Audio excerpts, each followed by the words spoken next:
Assalamualaikum warahmatullahi wabarakatuh. Perkenalkan, nama saya Nida Mahwiani.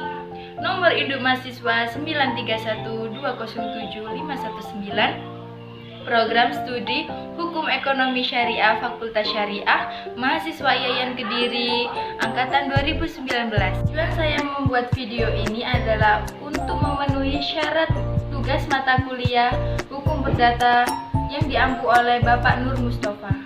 Dan di video ini saya akan menjelaskan tentang pengertian hukum perdata, asas-asas hukum perdata, dan ruang lingkup hukum perdata. Pertama yaitu pengertian hukum perdata. Apa sih hukum perdata itu? Pasti sebagian orang atau mahasiswa belum ada yang mengerti kan? Maka dari itu saya akan menjelaskan sedikit pengertian dari hukum perdata tersebut. Mari kita mulai. Perdata itu ketetapan yang mengatur hak dan kewajiban antara individu dalam kehidupan bermasyarakat. Jadi, hukum perdata itu hanya mengatur antara individu dengan individu lainnya. Secara umum, hukum perdata itu mengatur semua kewajiban perorangan dalam kehidupan bermasyarakat. Hukum perdata bisa disebut sebagai hukum privat. Kenapa bisa disebut hukum privat?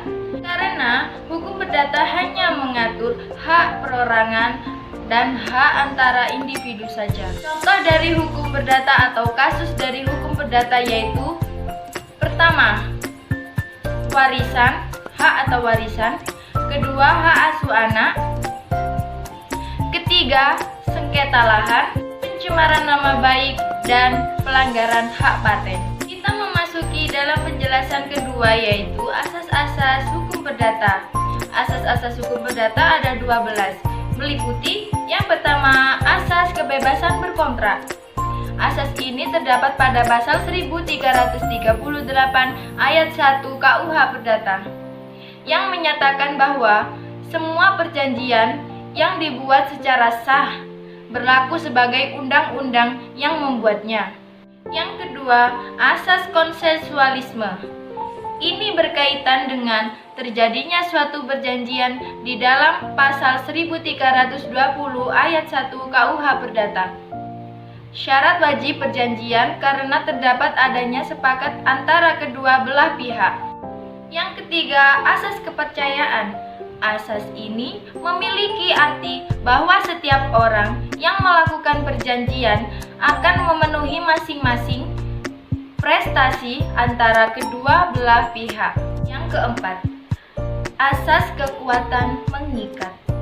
Asas ini menyatakan bahwa perjanjian hanya mengikatkan diri atau yang ikut dalam perjanjian tersebut. Yang kelima, asas persamaan hukum. Jadi, maksud dari asas ini adalah setiap subjek hukum yang membuat perjanjian memiliki kedudukan hak dan kewajiban yang sama dalam hukum. Asas keenam, asas keseimbangan. Asas ini menyatakan bahwa kedua belah pihak harus memenuhi dan menjalankan perjanjian yang telah dijanjikan. Yang ketujuh, asas kepastian hukum. Asas ini ada karena terjadinya suatu perjanjian. Kedelapan, asas moral. Asas ini asas yang terikat dalam perikatan hal yang wajar. Yang kesembilan, asas perlindungan. Asas ini memberikan perlindungan kepada debitur dan kreditur. Tetapi yang sangat membutuhkan asas ini adalah debitur. Kenapa debitur? Karena debitur dalam kedudukan yang sangat lemah. Asas kepatutan. Asas ini berhubungan dengan perjanjian yang diharuskan oleh kepatutan.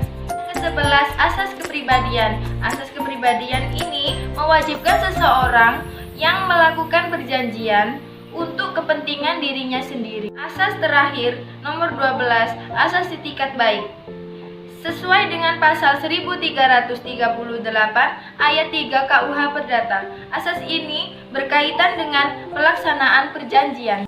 Yang ketiga, saya akan menjelaskan tentang ruang lingkup hukum perdata. Ruang lingkup hukum perdata ada dua, meliputi yang pertama, hukum perdata dalam arti luas, pada hakikatnya meliputi semua hukum privat material yaitu segala hukum pokok yang mengatur kepentingan-kepentingan perseorangan, termasuk hukum yang terdapat dalam KUH Perdata, KUH Dagang, serta yang diatur dalam hukum peraturan undang-undang lainnya, seperti perniagaan dan koperasi. Yang kedua, hukum perdata dalam arti sempit diartikan sebagai lawan hukum dagang.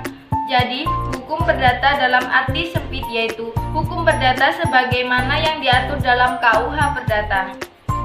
Jadi, hukum perdata dalam arti sempit yaitu hukum perdata tertulis yang tercantum dalam KUH Perdata. Sedangkan hukum perdata dalam arti luas termasuk yang di dalamnya hukum perdata terdapat dalam KUH Perdata dan hukum dagang yang terdapat dalam KUH Dagang.